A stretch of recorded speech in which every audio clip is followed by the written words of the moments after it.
And there will be a $1 trillion business that finds a way of integrating in the entirety of someone's molecular profile and combines that with their kind of Apple Watch, right? With their Whoop, with their 8 Sleep.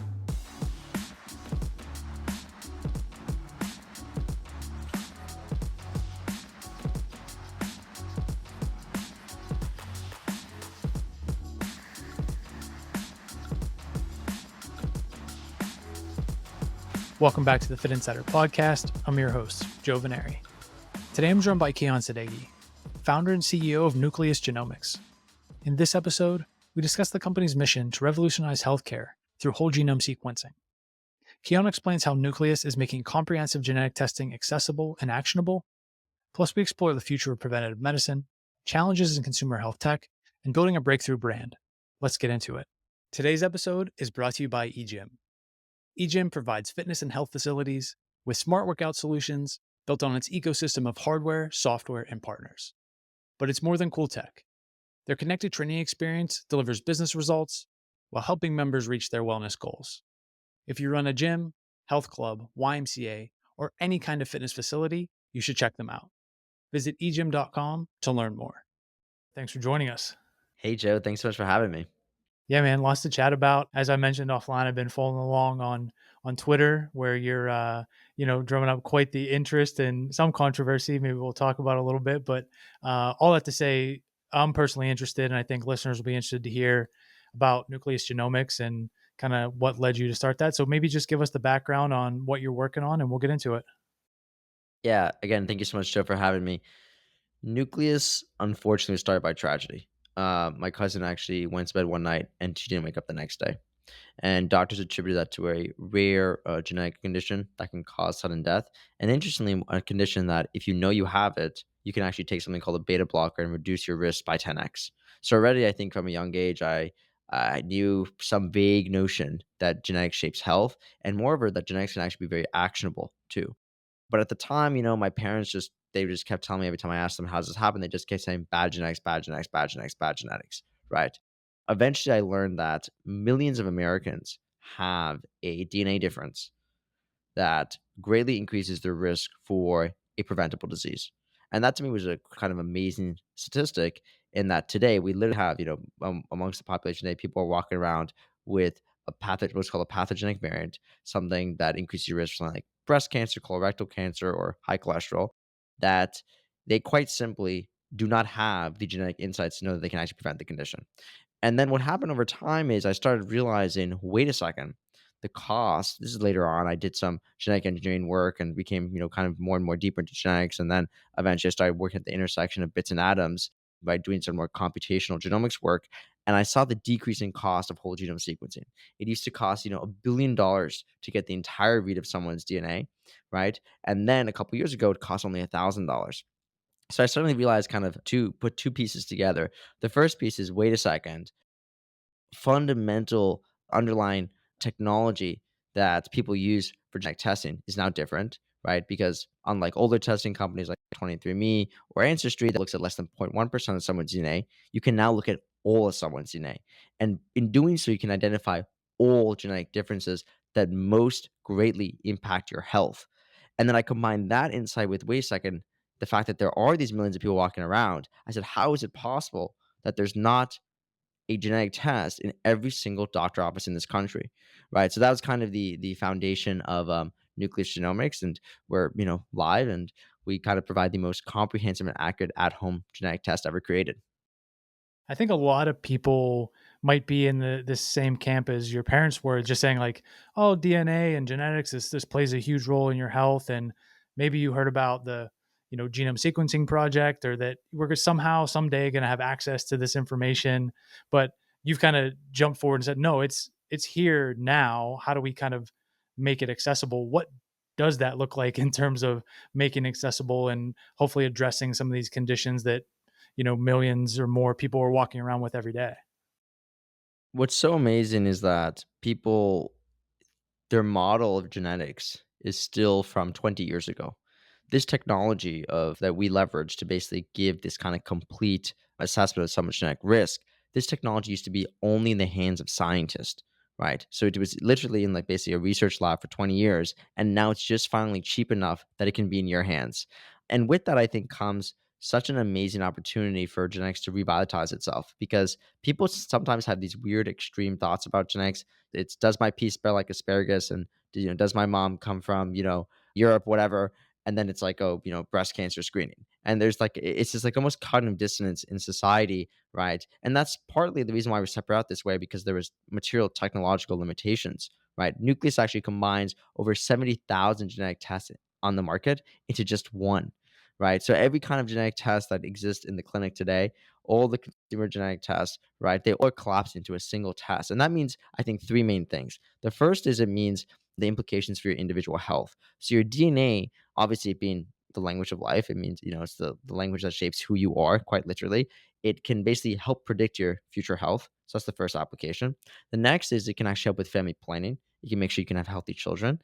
And the last I would say is it satisfies a deep personal curiosity, right? It tells you how you can shape things like IQ, even longevity, traits that people don't actually realize yet that there are measurable ways today of showing someone how their DNA shapes different traits about them that they maybe thought wasn't genetic or they thought that, science didn't have any model of how the DNA shapes these different traits. So if you think about those three things, today those three things are kind of separated across a variety of different companies with a huge range of different accuracies, right?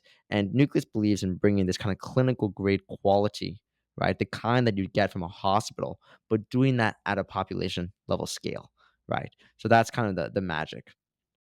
Yeah, I think a lot of people obviously would be interested to have access to that information from the platform to the test to the experience. Like, what does that look like when people sign up, and what types of reports do they get, and how do they apply that information? Yeah, so someone comes on Nucleus, they order our Nucleus Premium plan, which is our whole genome test, and they basically get a kit in the mail.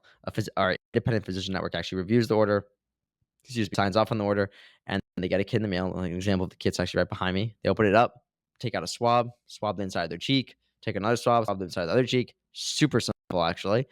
Stick it in a tube, and then once you stick it in a tube, they send that to our partner laboratory, which is outside Boston, which then basically runs your DNA. We do all our sequencing in the United States on U.S. machines. We're very proud about that. Once it's the DNA basically runs on the machine, out comes a raw DNA file. That's when kind of the magic of Nucleus begins. That raw DNA file then goes into our informatics laboratory, which is in North Carolina, and then we basically analyze it through different models. And the models together basically provide you the most accurate assessment of your genetic risk. So we combine the genetic analysis then with non-genetic information, things like your, height, like your BMI, like your age, your cholesterol levels, and more. We combine those non-genetic information with the genetic information, then to calculate your overall risk of getting different conditions. And we can actually do that across basically every one of the common conditions, things like, breast cancer, prostate cancer, Alzheimer's, coronary artery disease, AMD, etc. And the thing is, people sometimes, I think, what they end up realizing after they do Nucleus, customers are like, oh my God, if you look at the top killers in the United States today, by far, right, by far, it's like, heart disease and different cancers, they all have an extremely material genetic component.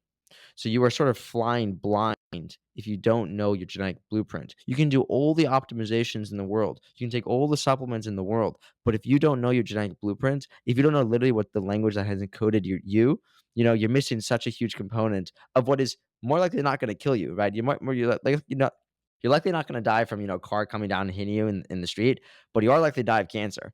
And you might have a DNA difference that if you knew you could take targeted preventative action today to actually prevent the cancer, but because you never done a genetic test, because you never literally swabbed the inside of your cheek, you don't know. So, we really want to kind of bring finally the realization of what you alluded to earlier, the Human Genome Project, technology, frontier technology into the hands of everyone. I think this is something you obviously spend a ton of time talking about, but in preparing for this conversation, and then maybe listeners might be thinking like, why isn't this part of a physical exam, or why isn't the doctor like, what created the kind of opportunity that Nucleus is doing this isn't part of traditional healthcare, like we're not kind of equipped with this information to make such important decisions about our health. I think it was quite literally, technically speaking, impossible to do what I'm describing even, a decade ago, right? We're talking about when the first genetic testing company, think about, 23andMe when they got started in 2006, the cost of actually getting this read the entirety of someone's DNA. So you think about your DNA, it's like a book, let's say with 1,000 pages. 23andMe looks at, maybe one page. Nucleus looks at all 1,000. Right? That's the difference in kind of technology we're talking about here. It was quite literally impossible to do it because it was so expensive in 2006. So now it's actually cheap enough that we can say, hey, Nucleus is 399, which if you think about it, I mean, that's cheaper than some blood test. We can actually read the entirety of your genetic code for cheaper than a blood test. Right? I mean, it's extraordinary, and I think now that it is cheap enough, it's a question of how do we educate people so they can understand the importance of DNA? Because I think, to what I said earlier, people tend to misunderstand. They think it's about, just ancestry or just, some kind of gimmicky kind of test that doesn't have a kind of real clinical insights. But actually, a genetic test can save your life, right? I mean, as my cousin would show. So that's sort of the evolution of the industry, and I think Nucleus is kind of part of this next generation genetic testing company. What does that look like in terms of, you mentioned it's 399 for the test, just like business model? Is it ongoing in terms of what people are getting in terms of reporting, insights, recommendations? How do you think about building this as the test being part of it, but also like this platform to educate people and make all this information like actionable? Yeah, so I think right now, if you look at Nucleus, we're building kind of three main products. One is the individual health, which is how does your DNA shape you? The next is how does your DNA affect your children? Because DNA is also generational, right? It's not just about you, it's about your parents, about your grandparents, it's about your children, right? And that's a really important thing I think that gets often missed. And then the last is it's also about personal discovery, satisfying the kind of curiosity of, wait a second, how did my DNA shape my IQ? Right. It was for a while, it's kind of controversial to say that, but Nucleus has been the first company that says actually we believe that everyone should have insights at the frontier of genomic science, that it belongs in the hands of the people. So if you think about it at first, it's like, okay, well, there's these three different products, but you may be thinking, in the audience, but genetic test is one time, right? And I would say a couple of things on that. The first is because it's your whole genome, we can continually add more and more analyses to it, right? We have 20 diseases on the platform right now. Over the coming months, we're going to be adding hundreds more, right? Moreover, I don't think there's such thing as a genetics company. There's only such thing as a healthcare company. And this is really fundamental that I think a lot of first generation genetic testing companies got wrong. But if you think about the data today in kind of the consumer health space, there's sort of, I think, a sequestering of health data. On the one hand, there's sort of the personal hardware device derived data, right? Heart rate, calorie burning, HRV, whatever, from your age sleep, your whoops, your levels, your Apple Watch, right? It's owned by very much Silicon Valley. The other end of kind of data is, I would say, lab tests, diagnostic data, which is, blood tests, genetic tests, epigenetic tests, urinalyses. That data is owned by a dramatically different kind of company like Quest and LabCorp, right? And then you think about the crop of consumer health companies, they're really companies that sit in the middle between these two worlds.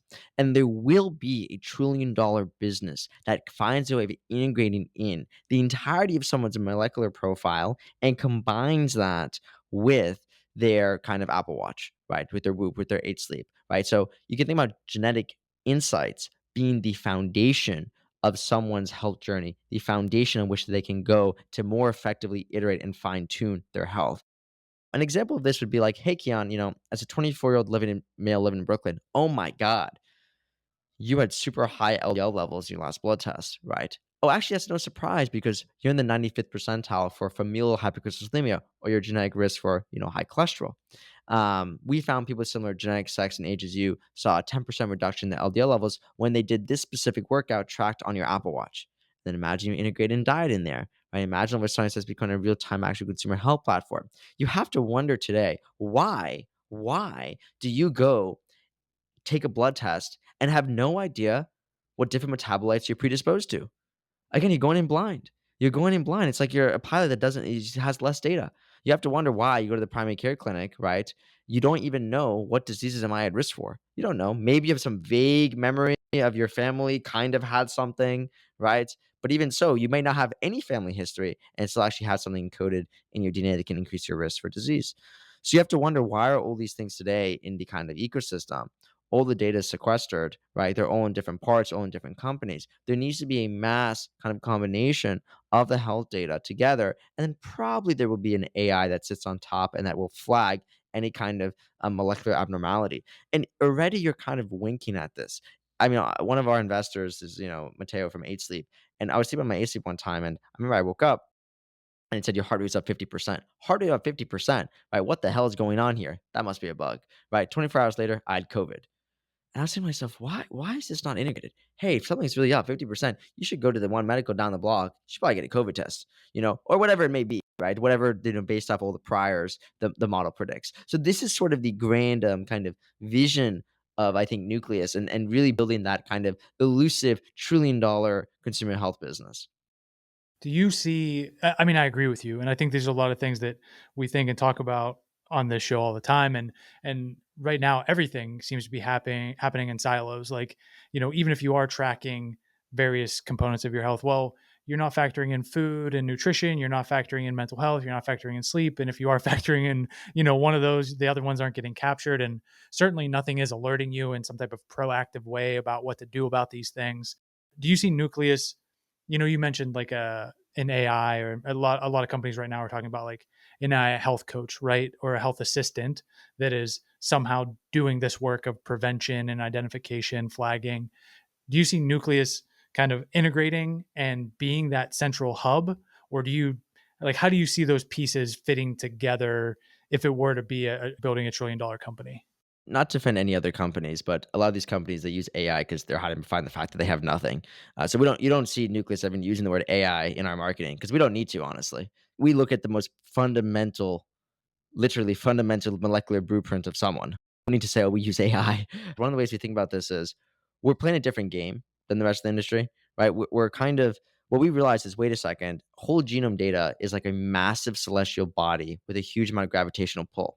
What people don't yet fully appreciate is the fact that it is omni-relevant. It is relevant literally because it's your DNA for every disease that exists, right? That you've heard of, every disease that you've heard of, and many ones that you haven't, by the way, and also for traits, and then also for family planning.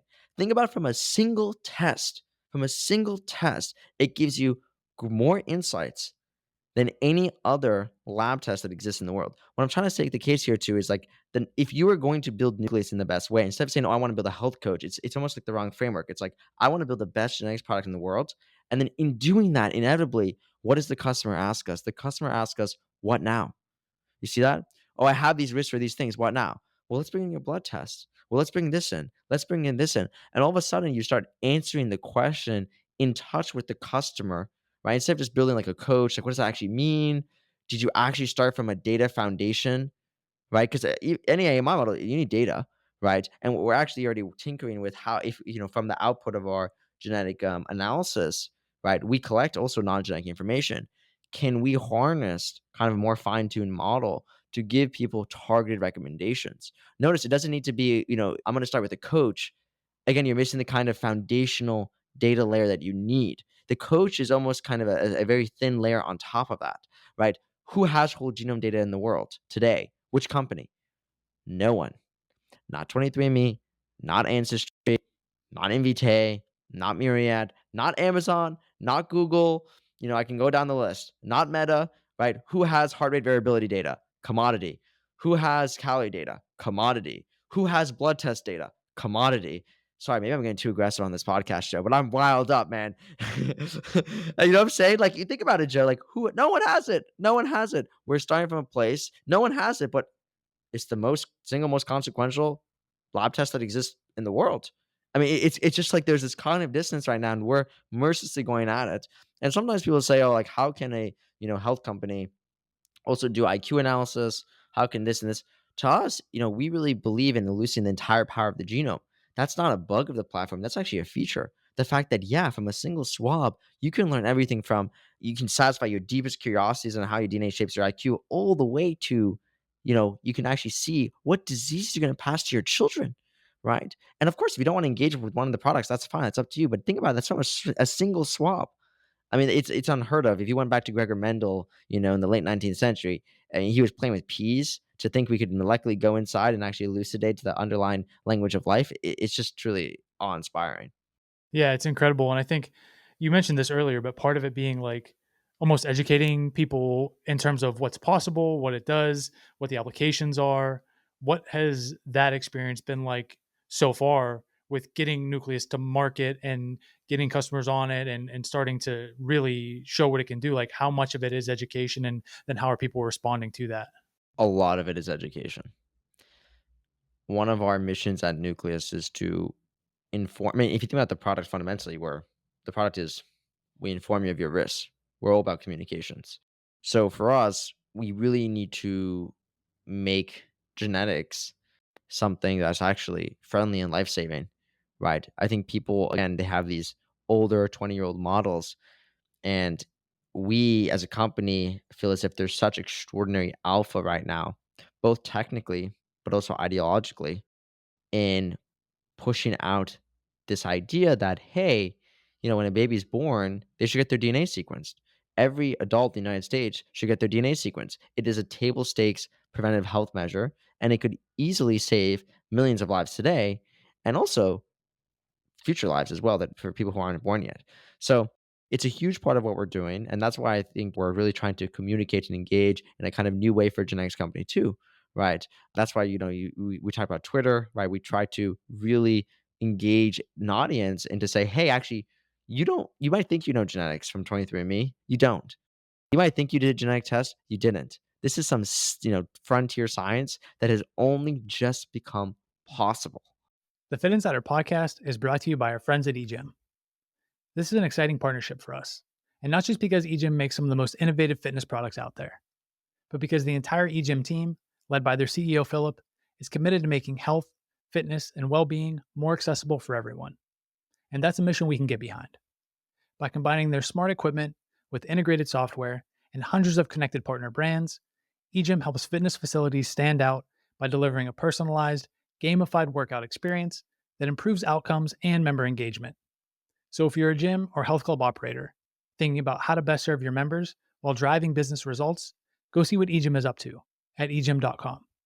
You recently, I think, tweeted about partnering with Brian Johnson, billionaire biohacker, to do some promotions down that path, but also this idea of building a truly, consumer first, like cult almost driven marketing company in the healthcare space, in the longevity space, in the genomic space.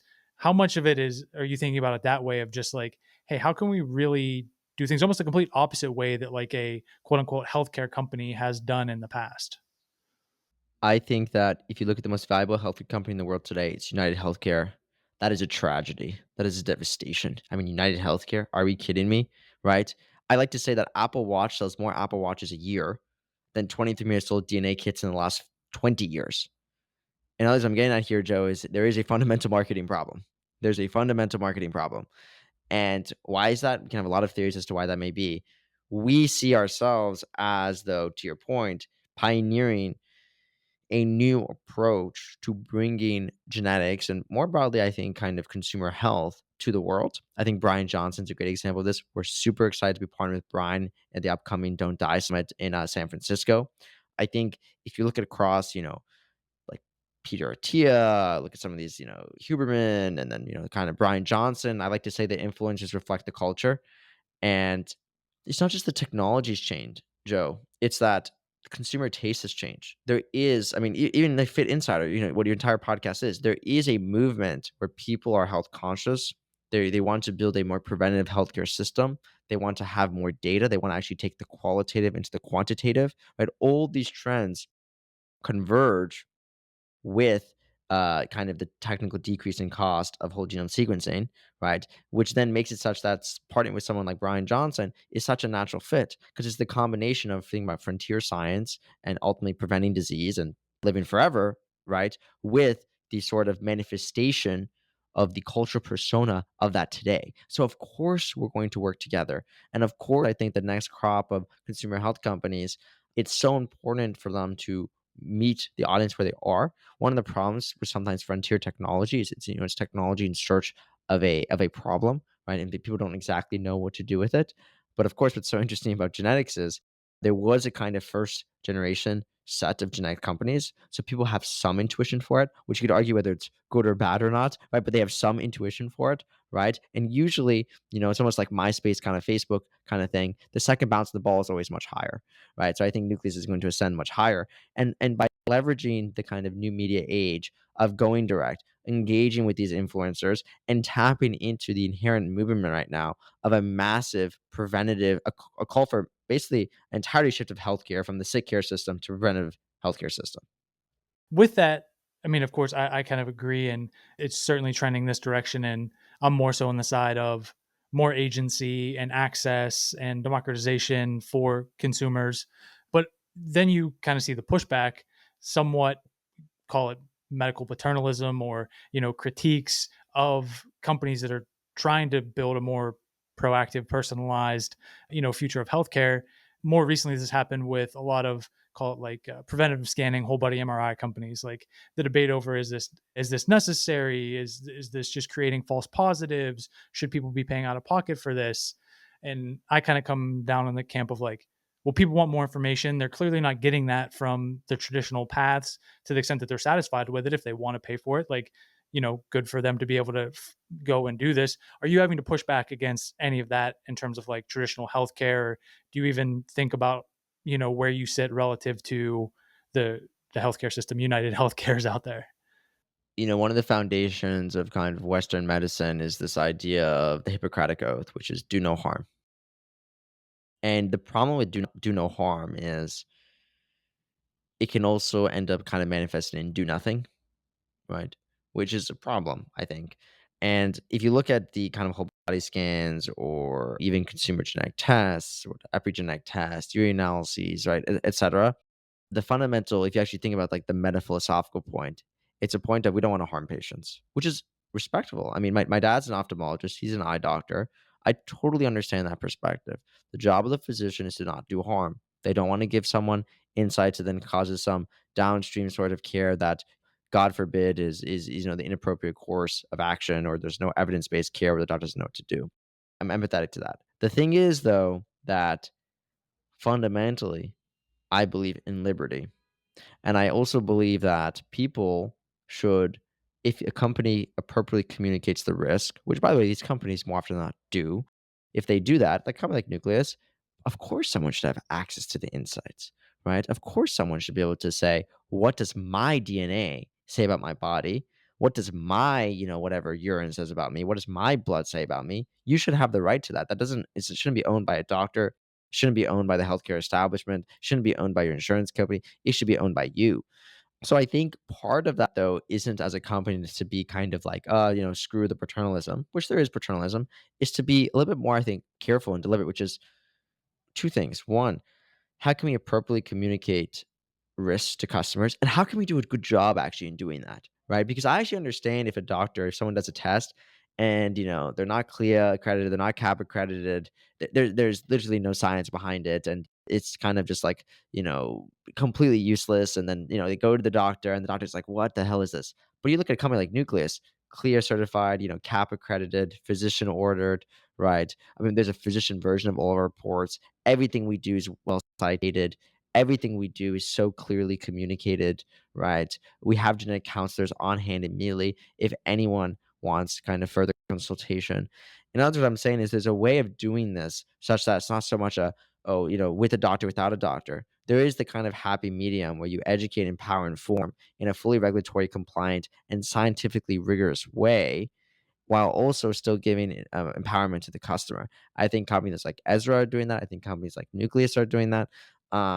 So I also think over time, the kind of healthcare establishment, our job is not to fight the healthcare establishment. We want mass distribution of genetic testing. We want to help patients. We want to save patients' lives. People like my cousin. So I wonder whether at some point, I said this earlier, like a baby should be born, their DNA should be sequenced. Probably to do that, you need to work with a large number of hospitals. Right? That's very much the healthcare establishment. So, this is sort of my answer to this question, which is I think it's more kind of nuanced, and there needs to be more kind of respect, I think, from both the kind of private commercial side and also from the medical establishment, because we all have the same goal: want to help patients, want to save lives. That's it.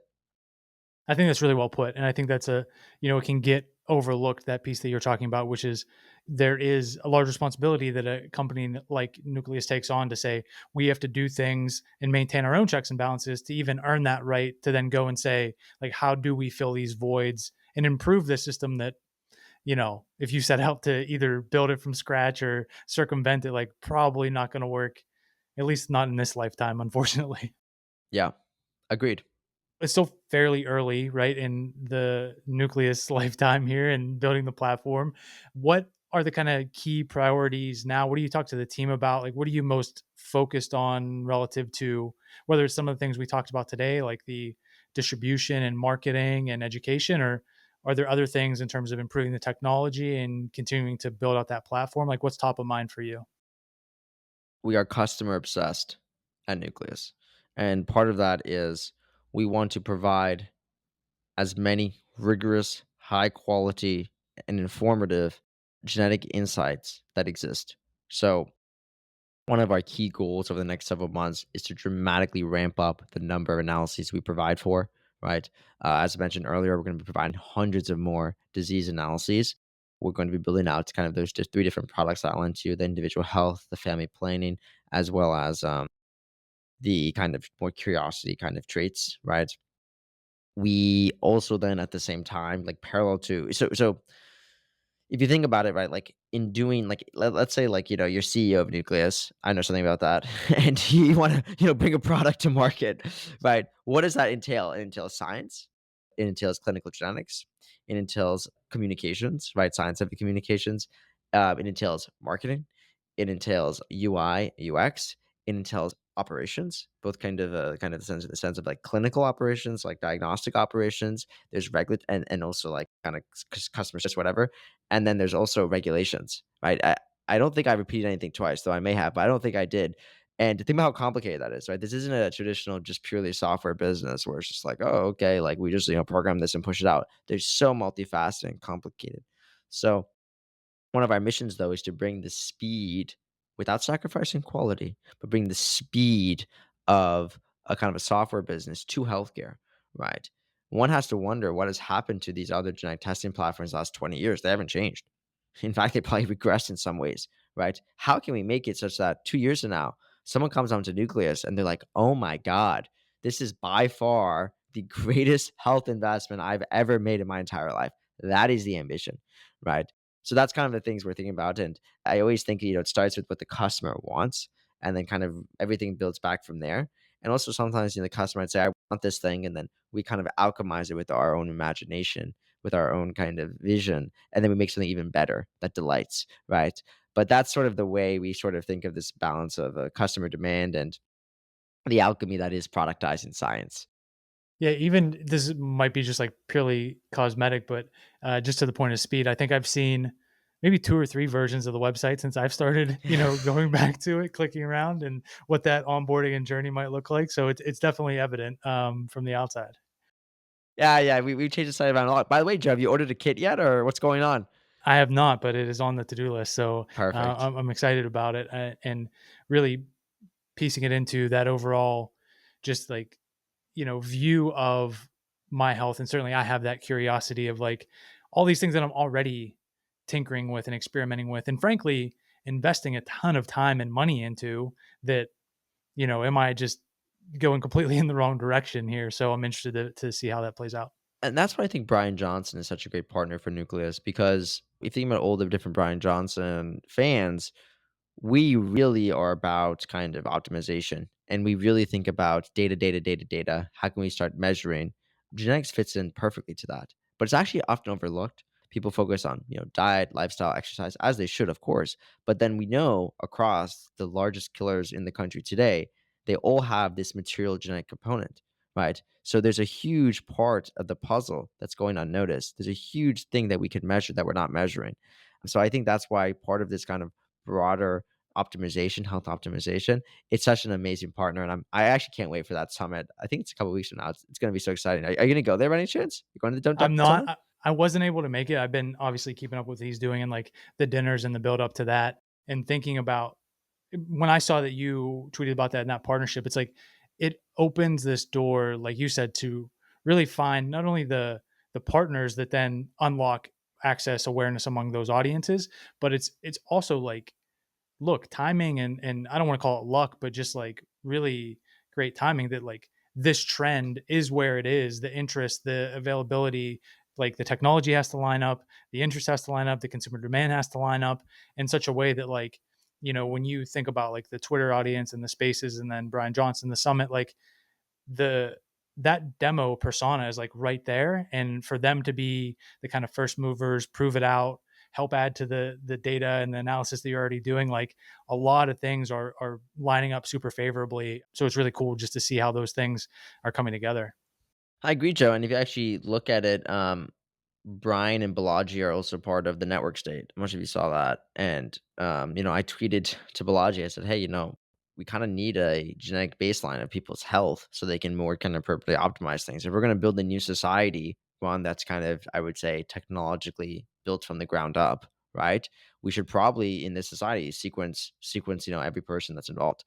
So I think that's something that's actually really exciting. I can't say whether, for sure it's going to happen yet, but I can say that Balaji and I, we're texting, we're seeing what we can do. But I do think that's part of this new era of people quantifying and living far longer than they ever lived before. And if you think about genetics, it's not just the history of genomic science that has dramatically changed in the last 20 years, right? It's not just that the cost has gone from $1 billion to now, 399. It's that I think about like the broader longevity picture of humanity.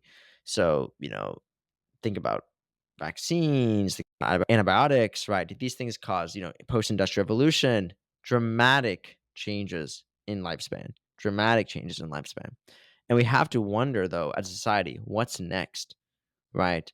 What is next for us to push the bounds? Because, I think something like sometimes gets lost in all the kind of longevity conversations is that we have had innovations that dramatically increase people's lifespan. And I think they've almost, in many cases, been singular kind of things, singular sort of catalysts that have almost single handedly changed lifespan. And I almost wonder, as that today, what is it? Is it going to be an amalgamation of different technology? Right? Surely I know for a fact whole genome sequencing could save millions of lives, right? Definitely from the ground up if you actually start sequencing and then kind of iterating. But I almost guess this time around, what's going to get the next kind of order of magnitude jump is going to be a amazing combination of technology that's probably going to be AI optimized to some extent to then cause this kind of, I think, revolution in how long we're going to live. I think genetics obviously is going to play such a kind of foundational pillar in this new longevity revolution.